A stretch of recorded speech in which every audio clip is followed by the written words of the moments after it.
My boss tried to frame me for his organized scheme to avoid an enormous term, never realizing the lost woman I helped was the only one with the power to dismantle his life.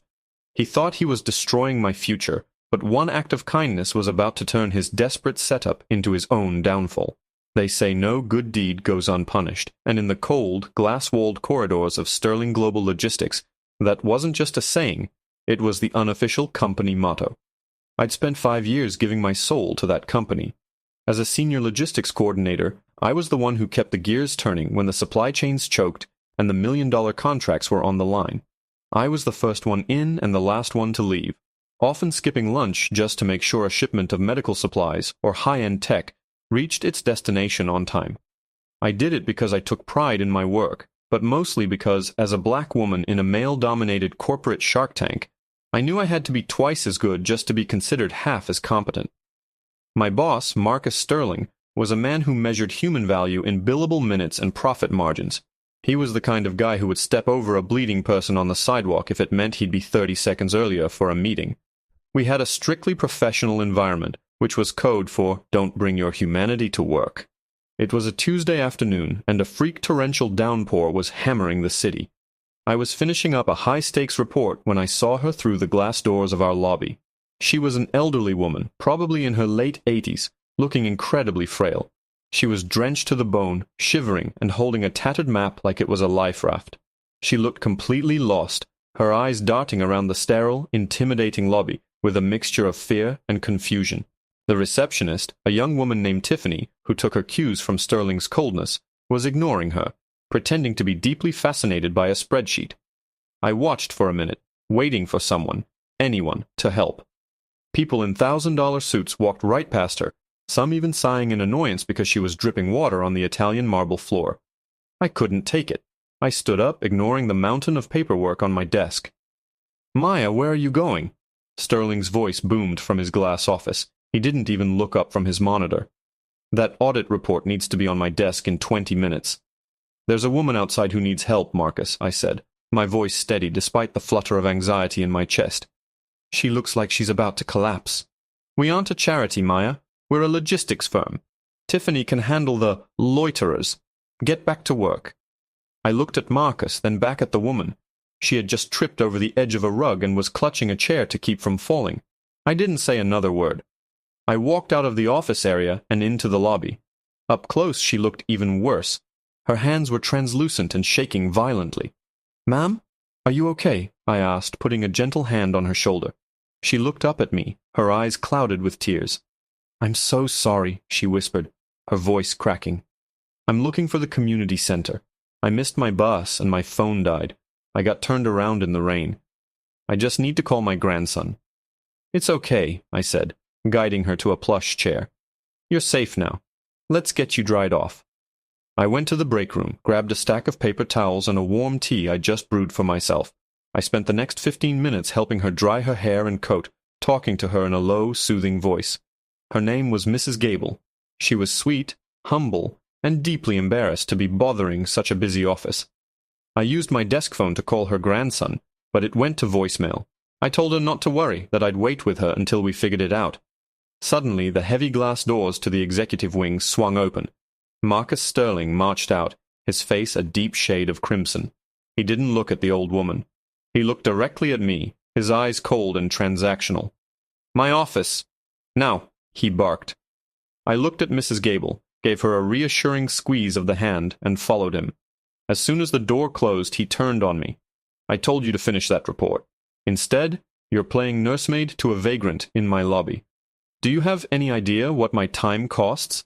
Do you know what your time costs this company?" "She's an elderly woman in distress, Marcus," I argued. "The report is 90% done. It'll take me 10 minutes to finish once she's safe." "10 minutes too late," he snapped. "You've shown a consistent pattern of emotional interference. You prioritize feel-good moments over the bottom line. This isn't the first time you've wasted company resources on people who don't matter." "People who don't matter?" I felt the heat rising in my neck. "She's a human being." "She's a distraction," Marcus said, his voice dropping to a low, dangerous hiss. "And you're a liability. If you can't separate business from your bleeding heart, you don't belong at Sterling Global.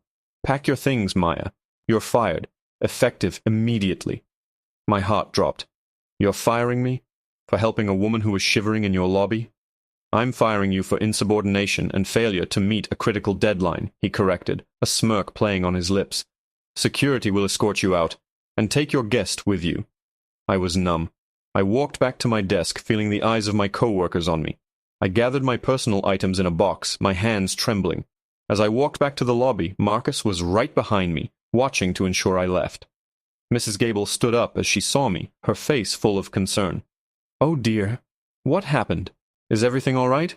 "I'm fine, Mrs. Gable," I said, trying to force a smile. "I've just finished my time here. Let's get you home." Marcus stood by the reception desk, arms crossed. "Move it along," he muttered. "The lobby is for clients only." Mrs. Gable stopped. She looked at Marcus, then back at me. Her entire demeanor changed. The frailty seemed to vanish, replaced by a cold, sharp clarity. She reached into her damp coat pocket and pulled out a small, leather-bound notebook. "This is your company, young man?" she asked Marcus, her voice no longer trembling. Marcus chuckled condescendingly. "For another few months, until the merger goes through. Now, if you aren't buying shipping containers, please leave." Mrs. Gable looked at the logo on the wall, the massive S of Sterling Global, and then she looked at me.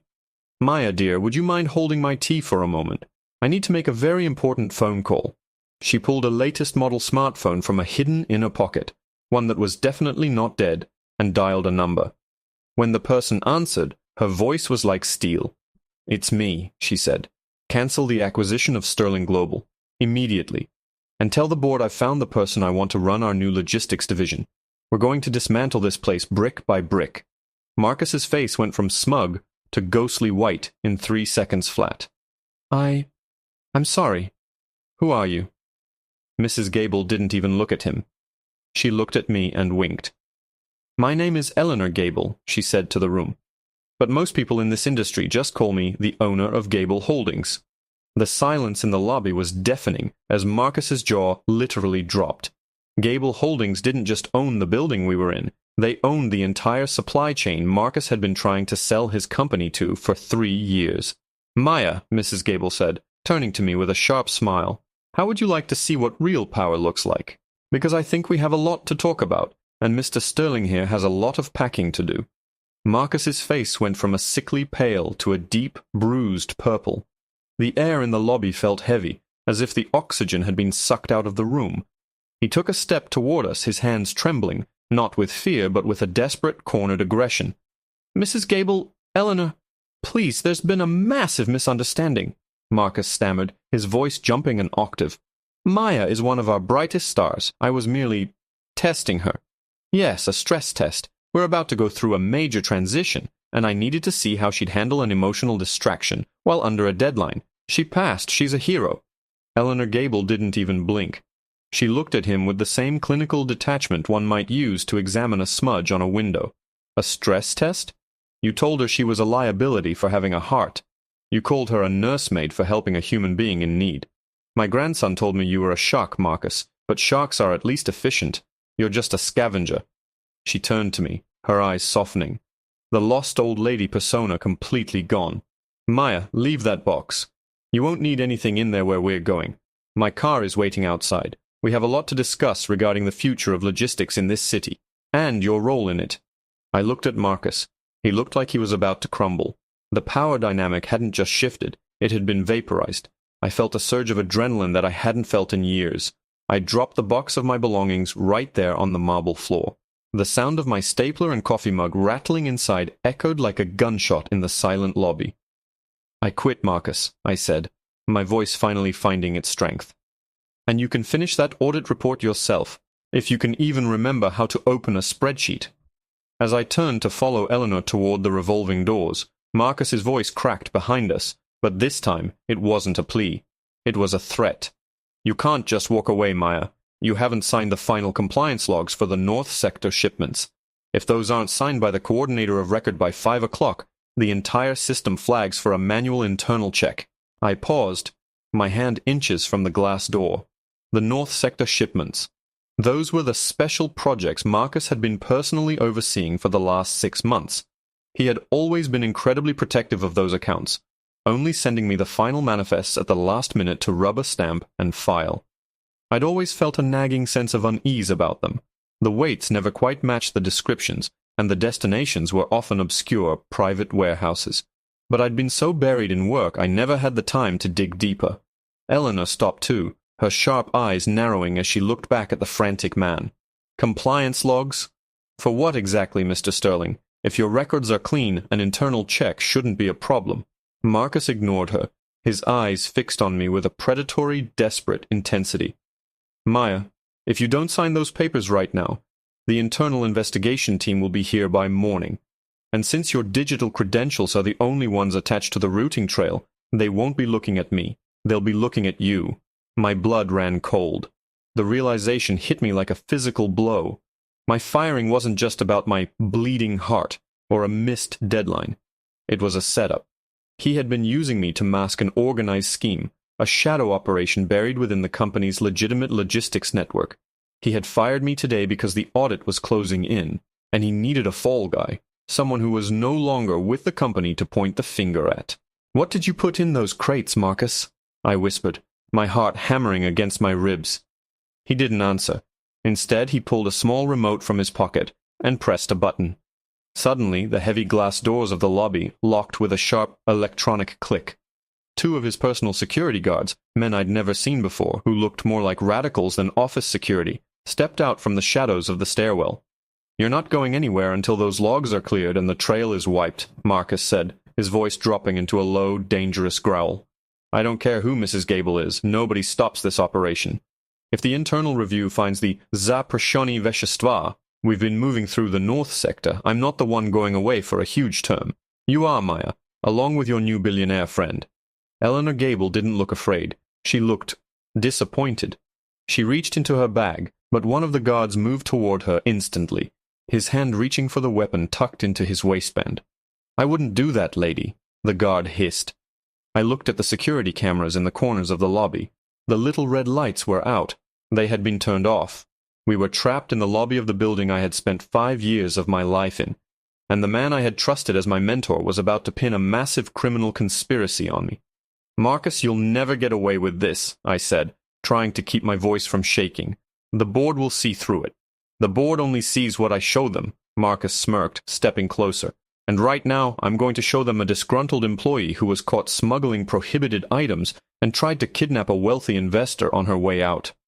Just then, the elevators at the far end of the lobby dinged. The doors slid open, but it wasn't the evening cleaning crew. A group of men in tactical gear, carrying high-tech scanning equipment, stepped out. They didn't look like auditors. They looked like a hit squad. Marcus's smirk widened. "Ah, the internal check is early. Perfect timing. Maya, meet the people who are going to make sure you never see the sun again."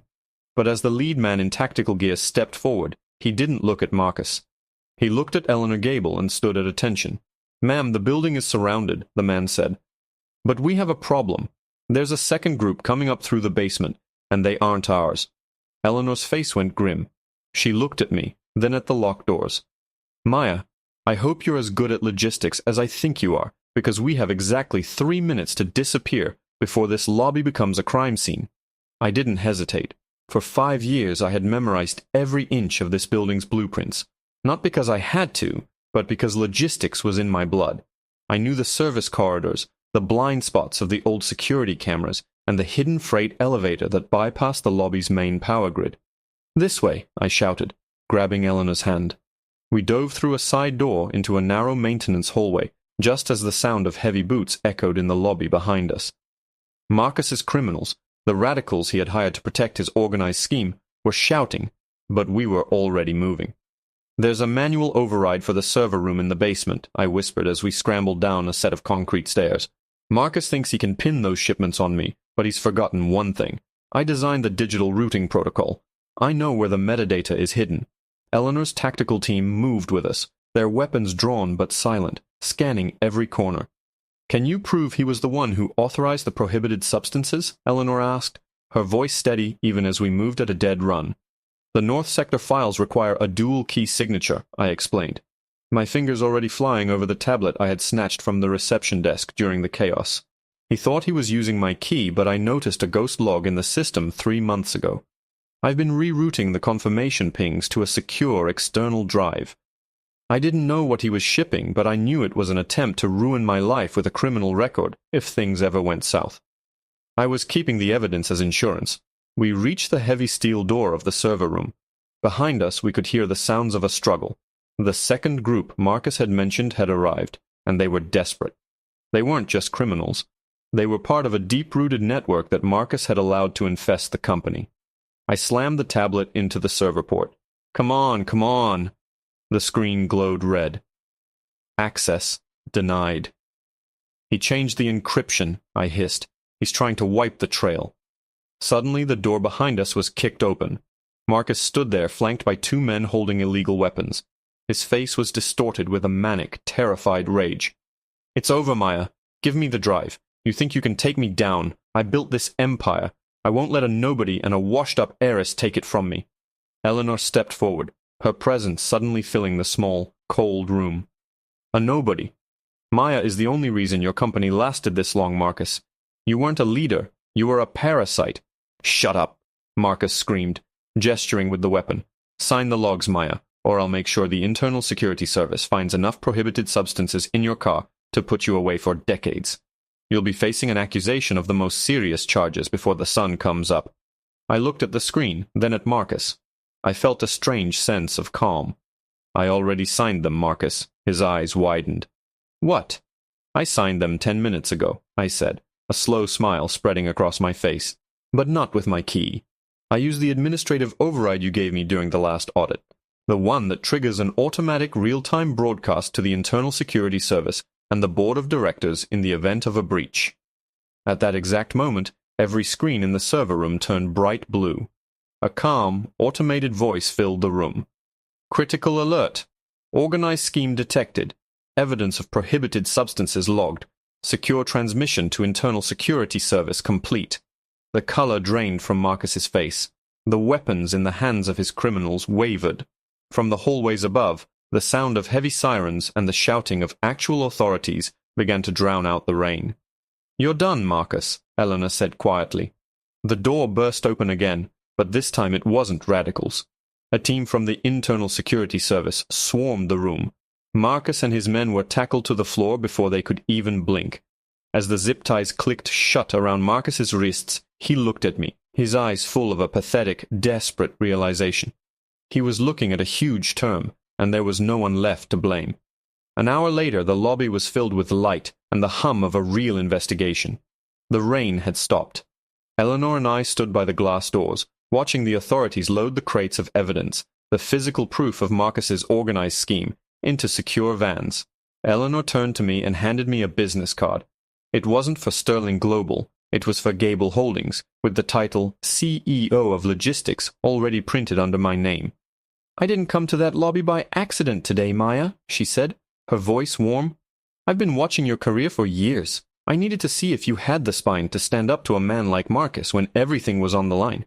You didn't just help an old lady in the rain. You saved a company from its own rot. I looked at the card, then back at the building I had once been so afraid of losing.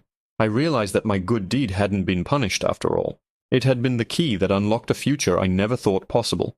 When do we start? I asked. Eleanor smiled, looking out at the city skyline. Tomorrow morning.